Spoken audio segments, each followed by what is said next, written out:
AG Sports. It's on the web. That's right, I did it again. Watch the second video. Gonna come back with another moniker.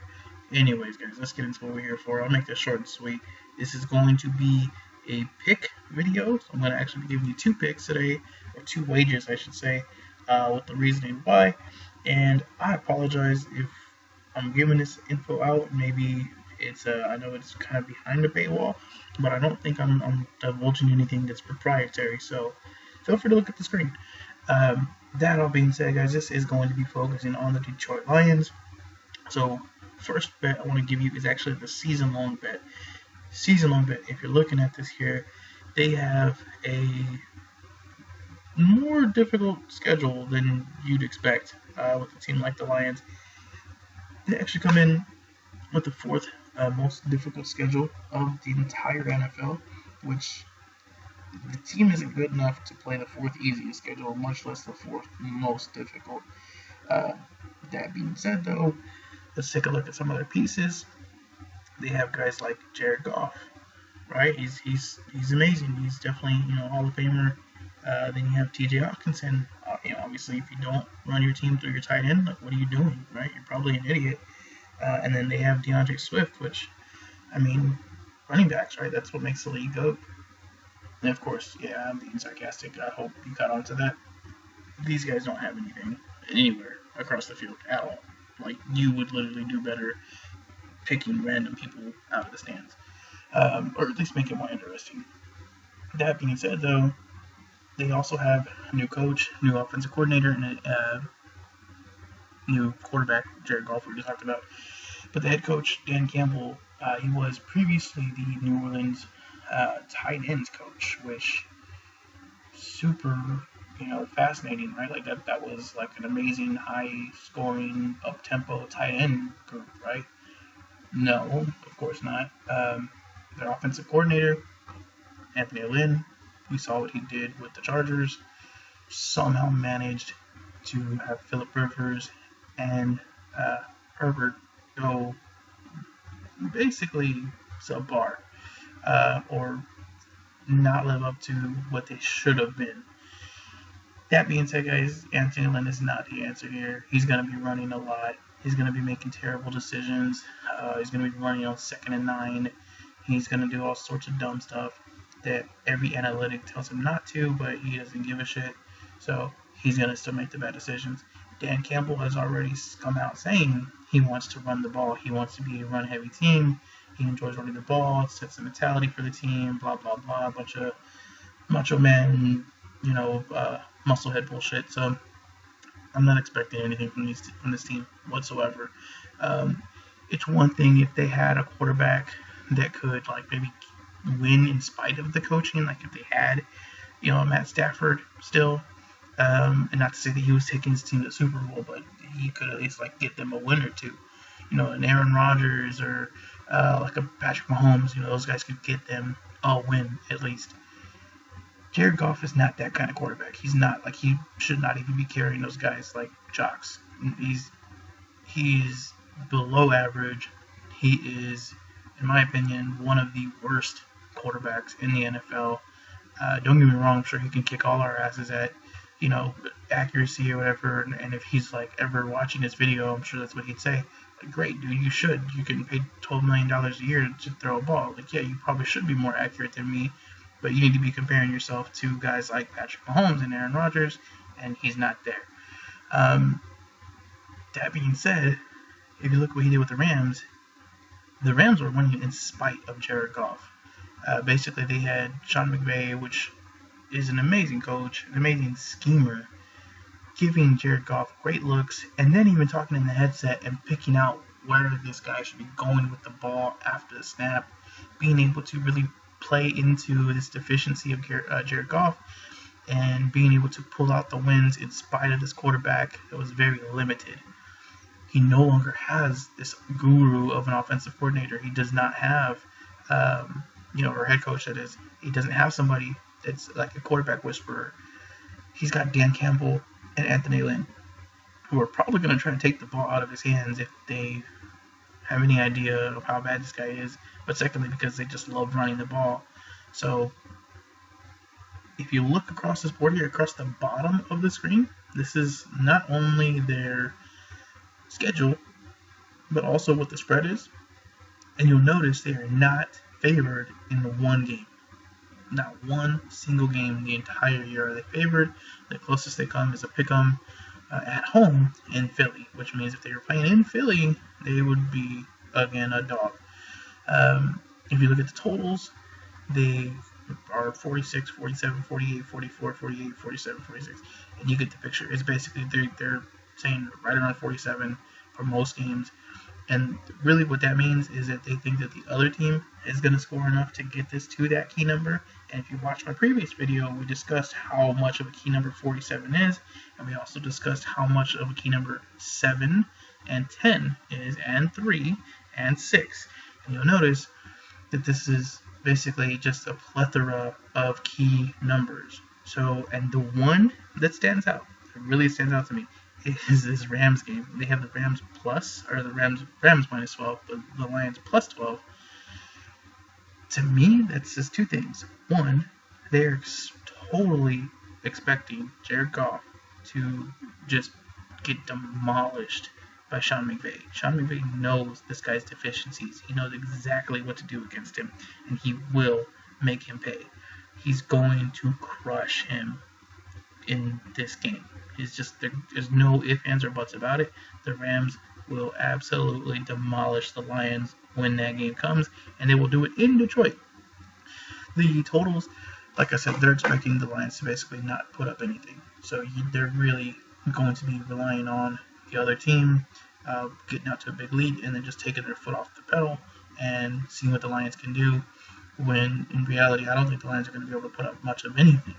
And I know people have talked about like DeAndre Swift for fantasy or TJ Hawkinson for fantasy because the ball's got to go somewhere, right? Like they're going to be doing plays. These guys are obviously the clear number ones on their team. That's great. But if you're telling me a team is going to be scoring like 10 points a game or even like 17 points a game, I'm not really that happy with that. I mean, you got to think, hopefully your guy gets one of those touchdowns. What if they end up scoring like an average of 14 points a week, which is totally on the table with this team? You're hoping that this guy gets one of 2 touchdowns? And what's the ceiling? Where is the ceiling for that? Even if your guy gets a touchdown, you're banking on him getting like the 2 touchdowns that the team gets for that week, both go to him, and then he gets enough yards to make that a boom week, when in reality the ceiling for either one of those guys, in a non-PPR kind of league, should realistically be like 15 points at the very most, and that's going to happen like once, maybe twice the entire season, especially with the difficulty of the schedule. I don't see a lot of teams that they'll be able to run the ball on. You got like the Bengals and Falcons, maybe the Packers, but you're probably not playing fantasy in week 18. So they got like 2 teams that you'll have maybe possibly a good run game against. Maybe the Eagles. That all being said, though, I'm taking the under. Smashing the under. I know it's 5. I know it's super low. The Dolphins, I believe it was last year or the year before. Sorry, I think it was the year before. Had a win total of 4. Still took the under. I think we actually pushed that year. Both the Lions with a win total of 5. I don't see it. I don't see them even winning like 2 games in this whole thing. They could very realistically have the first pick in the draft next year and be like 1-15, 2-14.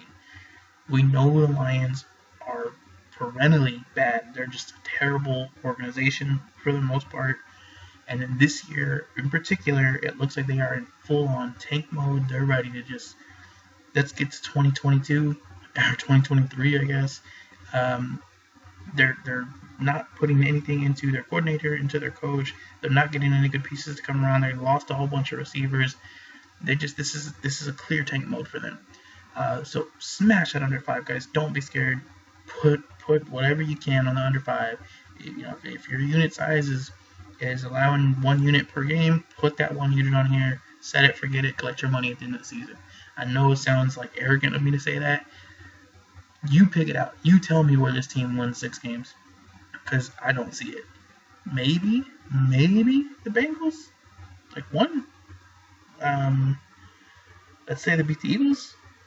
I don't know. I'm not playing this game. I'm just telling you, it's gonna be 5 or less. It's probably gonna be way less. Lastly, that brings me to my next pick, and this is their game 1 against the 49ers. It is at home, which, I mean, good, I guess. I actually have 2 picks for this week. So one, it's a home dog game in week 1. So we already went over what the stats say on that. It's 88, 30, and 3 to the under. So 8 games have gone over, 30 have stayed under in that particular situation. I'm going to go with the under on this one. And it's at 46. Again, the key number is 47.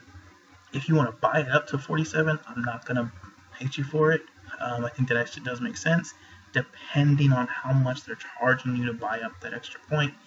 I really think you're probably okay with the 46 here, but if you just want to be sure, you want to pay that extra, vig, I guess go ahead and do it, but I think 46 is probably okay, and I wouldn't tell you to do that if it wasn't on this key number. Lastly, though, we have the San Francisco 49ers as 7.5-point favorites. I am definitely buying that down a half point to 7 and taking the 49ers minus the 7. There's definitely a very real possibility they could blow out the Lions, and so the 7 might not even matter at all. But the fact of the matter is, about 10% of the games the Lions play this year, or the NFL that are played in the NFL, are going to end up on 7 this year, which means the Lions have like 1 to 2 games that are going to end up on 7, and just statistically, this might be one of them. The only reason I say that is because the 49ers are going to be coming in trying to play everything very close to the vest. They should know coming to this game that they don't need to, unleash the hounds. They don't need to go crazy. They don't need to put up 50 points to win this game. They're going to play defense. They're going to run the ball. They're going to get their points in and get the hell out of there. They don't need to open up the floodgates. So I could see them getting up like 21-3 and then just totally like taking the second half off, resting their guys, whatever they need to do to stay healthy, putting in like Trey Lance, give him a few reps.